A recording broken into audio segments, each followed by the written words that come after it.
korban LM berpacaran dengan terlapor VAB.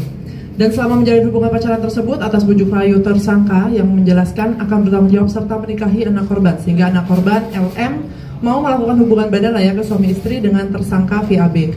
Dan dari hasil hubungan tersebut, anak korban LM diduga telah mengalami kehamilan serta anak korban LM dipaksa untuk menggugurkan kandungannya oleh tersangka VAB karena perbuatan tersangka VAB tersebut tidak mau diketahui oleh keluarganya. Hal tersebut dikuatkan berdasarkan keterangan dari saksi, kemudian hasil visum, kemudian keterangan ahli dokter. Atas kejadian tersebut, pelapor sebagai ibu kandung dari anak korban LM merasa rugikan dan melaporkan ke Polres Metro Jakarta Selatan.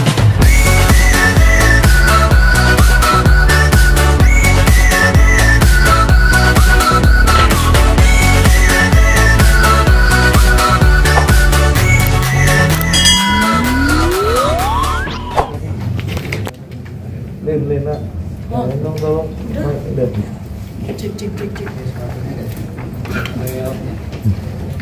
Udah liatin dikit dong. Ya baik, terima kasih rekan-rekan, mohon maaf ya sudah lama menunggu. Assalamualaikum warahmatullahi wabarakatuh. Selamat malam dan salam sejahtera bagi kita semua. Malam ini kita lihat bersama ya, kita sudah melalui tahap-tahap panjang. Rekan-rekan juga mengikuti semua kegiatan-kegiatan yang ada.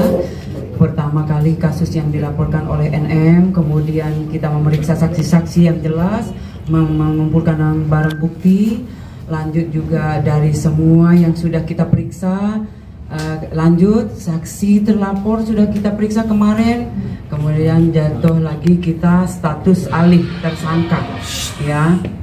Kemudian malam ini kita sudah menetapkan penahanan ya, surat perintah penahanan sudah ditandatangani oleh pimpinan tentunya. Oleh karena itu kita pada malam ini kita harus bisa di sini semua berkumpul ya.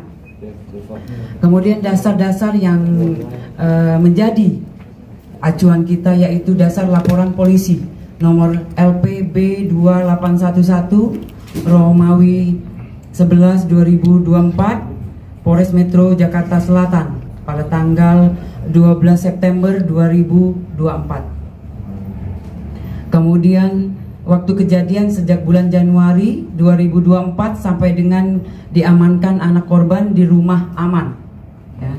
Lanjut untuk TKP apartemen Lexington.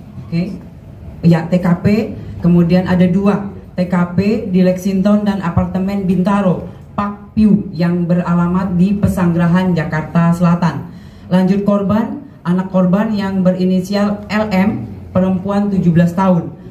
Lanjut kemudian kemarin sudah ditetapkan menjadi tersangka berinisial VAB, laki-laki berumur 20 tahun.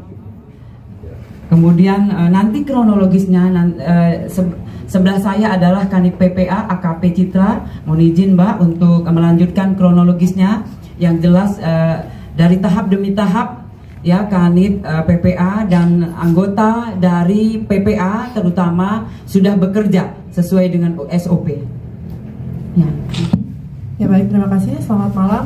Kami dari unit PPA Unit 6 Satreskrim Polres Metro Jakarta Selatan di bawah pimpinan Kasatreskrim Ajun Komisaris Besar Polisi Ardian Satrio Utomo SIK. Kita berhasil melakukan penahanan terhadap tersangka tindak pidana persetubuhan dan atau pencabulan dan atau aborsi tidak sesuai ketentuan ya, yang sebagaimana tadi dasarnya sudah disampaikan oleh Ibu Nurma. Kemudian adapun kronologis kejadiannya itu pada bulan Januari 2024. Pelapor yang bernama NM yang merupakan ibu korban menjelaskan bahwa anak korban LM berpacaran dengan terlapor VAB. Dan selama menjalin hubungan pacaran tersebut, atas bujuk rayu tersangka yang menjelaskan akan bertanggung jawab serta menikahi anak korban, sehingga anak korban LM mau melakukan hubungan badan layaknya suami istri dengan tersangka VAB. Dan dari hasil hubungan tersebut, anak korban LM diduga telah mengalami kehamilan serta anak korban LM dipaksa untuk menggugurkan kandungannya oleh tersangka VAB karena perbuatan tersangka VAB tersebut tidak mau diketahui oleh keluarganya. Hal tersebut dikuatkan berdasarkan keterangan dari saksi, kemudian hasil visum, kemudian keterangan ahli dokter. Atas kejadian tersebut, pelapor sebagai ibu kandung dari anak korban LM merasa rugikan dan melaporkan ke Polres Metro Jakarta Selatan. Untuk modus operandinya yaitu adalah relasi kuasa dan tipu daya. Kemudian barang buktinya yang sudah kami amankan yaitu adalah hasil pemeriksaan visum, kemudian keterangan saksi ahli, kemudian handphone milik saksi. Lalu tindakan yang sudah kami lakukan antara lain adalah melakukan pemeriksaan terhadap korban, kemudian pemeriksaan saksi dan saksi ahli, kemudian pemeriksaan terhadap tersangka, penyitaan terhadap barang bukti. Kemudian kita berkoordinasi dengan Dinsos, UPT, PPA Provinsi DKI Jakarta untuk melakukan pendampingan konseling psikologis terhadap anak korban. Kemudian selanjutnya kita melakukan koordinasi juga dengan Peksos untuk melakukan pendampingan asesmen anak korban. Kita juga sudah melakukan pemeriksaan laboratorium forensik digital, sudah melakukan uji lapor darah anak korban di Bareskrim Polri, kemudian melakukan pemeriksaan ahli forensik objin dari RSCM. Kemudian kita juga melakukan pemeriksaan ahli pidana. Lalu rencana lanjut selanjutnya kita akan melakukan penyusunan berkas perkara. Kemudian kita akan mengirimkan berkas tersebut ke JPU. Mungkin demikian. Ya. Baik, terima kasih buat Ibu Kanit PPA Polres Metro Jakarta Selatan. Mohon izin rekan-rekan, mungkin ada yang bisa ditanyakan. Bu izin, Bu. Ya. Ada berapa kali dugaan persetubuhan yang dilakukan oleh PA? Untuk itu yang jelas sudah beberapa kali itu diduga, ya, diduga dilakukan oleh VA. Untuk sementara ini masih kita semua kumpulkan, jelas untuk mengumpulkan semua barang bukti dan keterangan itu untuk melengkapi berkas yang ada. Ya, ada lagi?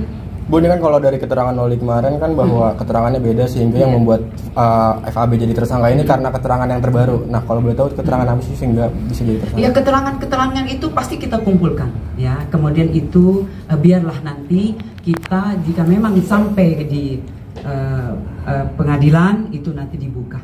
Ya, ya artinya apakah keterangan yang pertama itu tidak dipakai atau seperti apa? Semua pasti kita kumpulkan. Yang jelas semua kita kumpulkan, kemudian kita jadikan satu, memperjelas kasus yang ada. Itu. Dan apa yang menyebabkan akhirnya Fadel ditetapkan sebagai tersangka, sementara kan Fadel juga dimintain keterangan juga. Betul, gitu, Bu. betul. Artinya apakah keterangan dari Fadel itu tetap dipertimbangkan atau gimana? Ya, kembali lagi. Semua keterangan untuk memperjelas kasus yang ada pasti kita kumpulkan. Oleh karena itu alat bukti jelas dari keterangan saksi, kemudian dari keterangan ahli itu yang memperjelas. Ya, itu. Ya, apalagi ada lagi. Dan kondisi artinya Fadel saat ini seperti apa masa tahanannya sendiri? Ya, untuk sementara ini kita sudah menetapkan surat penahanan. Ya, sudah diterbitkan 20 hari ke depan. Ya, Mbak ya, izin.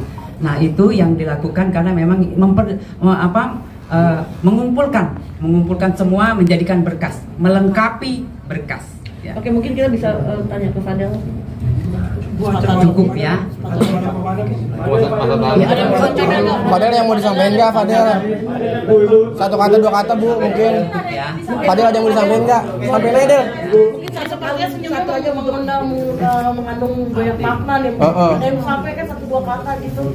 Terlihat ada kekecewaan dari wajah Fadel. Cukup ya. Ada lagi. Satu dua kata dari Fadel. Satu dua kata dari Fadel. Ancaman paling singkat 5 tahun, paling tinggi 15 tahun. Pasalnya, Bu, pasalnya. Pasalnya 76D Junto 81 ayat 1. Ya. Bu, sedikit Bu dari Fadel. Iya, dari Fadel, Bu, sepatah dua kata. Bu. Atau minta maaf, Bu. Mengandung banyak makna tuh, Bu. Artinya dari Fadel yang disampaikan, Bu. Fadel udah begini, berarti Fadel sudah. Oke ya. Fadel masih sayang sama Loli, Del. Sedikit satu. Oh iya, Pak. Bukti-buktinya kita angkat ya. Ibu sedikit dong, berarti Fadel masih bisa membela diri atau gimana, Bu? Nanti di persidangan ya. Itu handphone milik siapa? Saksi-saksi. Kayak gue nitip ya. Bu, lagi Bu, taruh Bu, tambah. Makasih Bu Nurma. Oke, makasih Bu Nurma.